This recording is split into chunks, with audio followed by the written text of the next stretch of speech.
하면 호흡인가? 그러는 동안 자신감 있게 이야기하는 연습을 할 수 있었습니다. 토의하면서 생각해보지도 못한 주제에 대해서 생각하게 된다는 게 좀 좋은 것 같아요. 여기에 자신의 생각을 논리적으로 표현할 수 있는 방법들에 대해서는 바로 이 교과서에서 얻었다고 합니다. 오늘 이제 저희가 이 자리에서 이제 이 책이 주로 말하는 게 여기서 알 수 있는 게요. 말하는 모든 걸 총 정리해 놓은 거거든요. 이제 저 같은 경우는 여기서 참고한 게 이제 토의할 때 제가 사회자를 맡으려고 했는데요. 그 사회자로서 어떻게 해야 되고 참가자들은 어떻게 이렇게 지도해야 하는지, 그리고 면접 같은 경우는 이제 어떤 자세가 중요하고 어떤 식으로 대답하는지 그런 것들을 많이 화법 교과서에서 참고했어요. 성영이는 2차 영어 면접을 준비하기 위해 일부러 사람들이 많은 공공장소에서 말하기 연습을 했는데요. I was born as a fifth child of 10 siblings. Cooperate with others. 면접장에 가서 긴장을 덜하고 완벽하게 말하고 싶었지만 2차 면접은 생각만큼 쉽지 않았습니다. 처음에 이제 면접실 앞에서 기다렸을 때는요, 안에서 이제 친구들이 면접관님이랑 웃는 소리도 많이 나고, 나올 때도 되게 즐겁게 나오면서 별거 없다고 해서 그렇게 들어갔었는데요. 저는 질문이 되게 어려웠어요. 의사가 원래 꿈이었는데 왜 의사에서 다른 꿈으로 바꾸게 되었는가? 그리고 호수의 부피를 구하는 방법을 아는가? 그 방법을 말해보라.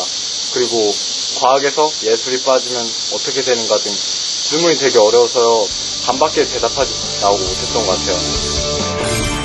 성적 위주의 획일적인 평가가 아닌 자기 주도적 학습 능력을 인정받아 당당히 카이스트에 합격한 김성영 군.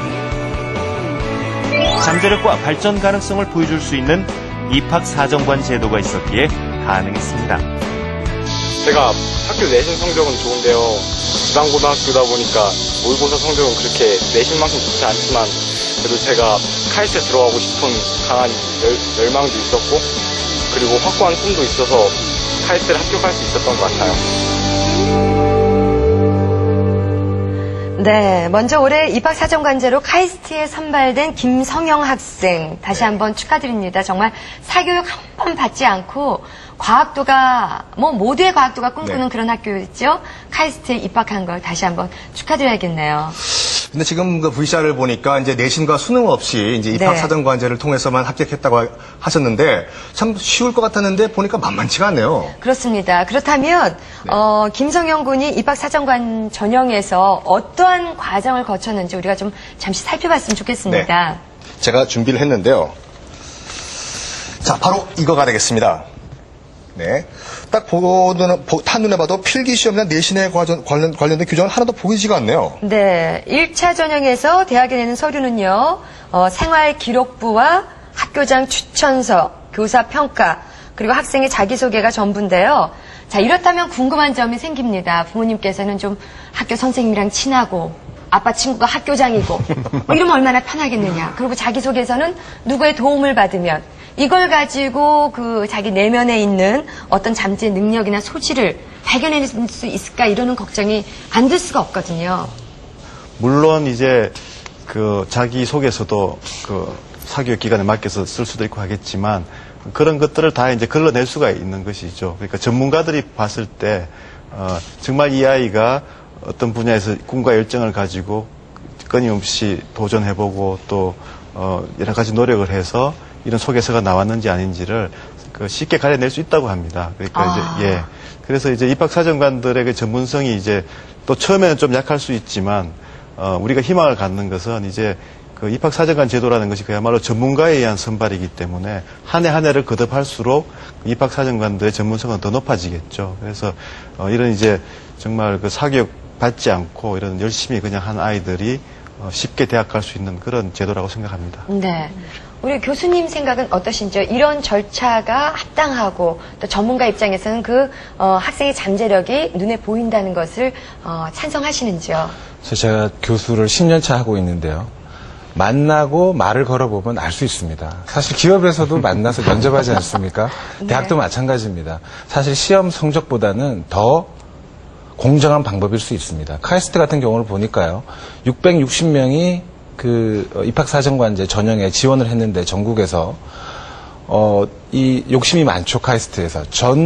모든 학생들을 만나기 위해서 입학사정관들을 보낸 겁니다.